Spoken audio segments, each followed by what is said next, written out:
በጸጥታ ኃይሉ ቁርጠኝነት የተሻለ ሰላም መፍጠር መቻሉን በምክትል ርዕሰ መስተዳድር ማዕረግ የአስተዳደር ዘርፍ አስተባባሪ ዶክተር አማኑኤል ፈረደ ተናገሩ።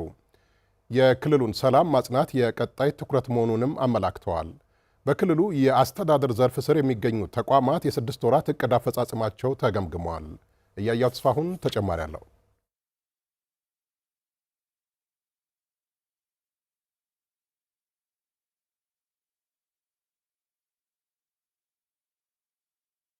ክልሉን ለውስብስብ ችግር የዳረገው የሰላም እጦት እንዲቋጭና ሰላም እንዲሰፍን የክልሉ መንግስት ውጤታማ ስራ ማከናወኑን የአማራ ክልል የአስተዳደር ዘርፍ አስታውቋል። በአስተዳደር ዘርፉ ስር የሚገኙ ተቋማት ቅንጅታዊ ስራ ክልሉን ከነበረበት ችግር አውጥቶ ለተሻለ ሰላም እንዳበቃው ነው የተቋማቱ ኃላፊዎች የተናገሩት። አቶ ብርሃኑ ጎሽም የፍትህ ቢሮ ኃላፊ ናቸው። እኛ የምናረጋግጠው የህግ የበላይነትን ነው የምናረጋግጠው፣ ሰላም ነው የምናመጣው፣ የፍትህ ስርዓቱን ውጤታማ ነው የምናረገው። አልቲሜትሊ ማህበረሰቡ በመንግስት ላይ በፍትህ ስርዓቱ ደህንነቱ ተጠብቆ ሰላሙ ተረጋግጦ እንዲውል እንዳደር የሚያደርግ እርካታ የሚፈጥሩ ተቋማት ክላስተር ውስጥ ያሉ ተቋማት ናቸውና ግምገማችንን ሁሉ ጊዜ ከዛ ሴናሪዮ ማየት ይጠይቀናል። የፍትህ ስርዓቱን ጤናማ የምናረገው እንደየተቋማቱ እየገመገምን ስርዓት እያስያዝን ስለሆነ የት አካባቢ ነው በገንዘብ ፍትህ እየተሰጠ ያለው የሚለውን ማህበረሰቡ መጠየቅ አለበት። ክልሉ ላይ እየታየ ያለው ተስፋ ሰጪ ሰላምና መረጋጋት እንዲጸና ሰላም የማስከበር አቅምን ማጎልበት እንደሚጠይቅና በዚህ ላይም እየተሰራበት እንደሚገኝ የሰላምና ጸጥታ ቢሮ ኃላፊው ዶክተር እሸቱ የሱፍ ገልጸዋል። አንዳችን ለአንዳችን ጉልበት ነን። እንሰባሰብ የምንልበት ምክንያት ይሄ ነው። እኛ ህልማችን አስተማማኝ ሰላም የመፍጠር ነው። ያለው ሁኔታ መቀለበስ ብቻ አይደል፣ አስተማማኝና ዘላቂ ሰላም የማረጋገጥ። ለዚህ ደግሞ ህብረተሰቡ ማገዝ አለበት። ለዚህ ደግሞ ሃይማኖት ተቋማት ማገዝ አለባቸው።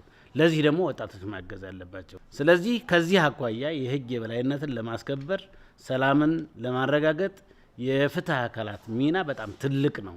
ህዝቡ የሚፈልገው በሰላም ወጥቶ መግባትና የተረጋጋ ህይወት መምራት መሆኑን እስከታች ድረስ ከተፈጠሩ መድረኮች ለመረዳት ይቻላል ያሉት በምክትል ርዕሰ መስተዳድር ማዕረግ የአስተዳደር ዘርፍ አስተባባሪው ዶክተር አማኑኤል ፈረደ ይህ የህዝብ ጥያቄ ምላሽ እንዲያገኝ የተሰራው ስራ ውጤታማ ነው ብለዋል። በጋራ በመሆን እስከታች ድረስ ተወርዶ በተሰራው ስራ ክልላችን በተቻለ መጠን አንጻራዊ ሰላም የሰፈነበት ክልል እንዲሆን የተሰሩ ስራዎች እጅግ በጣም አበረታቾች ናቸው። ይሄን አጠናክሮ መቀጠል ያስፈልጋል። ዛሬ በብዙ አካባቢዎች አንጻራዊ ሰላም የሰፈነበትና ቀሪ የቀሩ አካባቢዎችን ደግሞ በተገቢው መንገድ ሰላም ለማስፈን እየተደረገ ያለውን ነገር በተገቢው መንገድ አፕሪሺየት ማድረግና ሪኮግናይዝ ማድረግ አስፈላጊ ነው። በክልሉ ሰላምና ፍትህ እንዲረጋገጥ ህብረተሰቡን ያሳተፈ ተግባር መከወንና በህዝቡና በመንግስት ተቋማት መካከል መተማመንን መፍጠር ላይ መተኮር ይኖርበታል። እንዳስተባባሪው ገለጻም አሁን በቅርቡ ባደረግናቸው ህዝባዊ መድረኮች በርከት ያለ ሰው ፍትህን በተመለከተ የሚያነሳቸው ገና ያልተለወጡ አስተሳሰቦች አሉ። ከዚህ አኳያ ፐብሊክ ትረስት ከመፍጠር አንጻር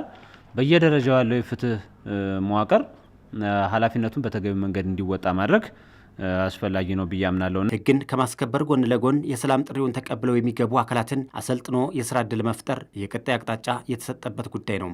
አሁንም ይሄ የሰላም ጥሪ ተጠናክሮ የቀጠለ ስለሆነ ወደ ሰላም አማራጭ የሚመጣው ወጣት ቁጥሩ ብዙ ነው የሚሆነው።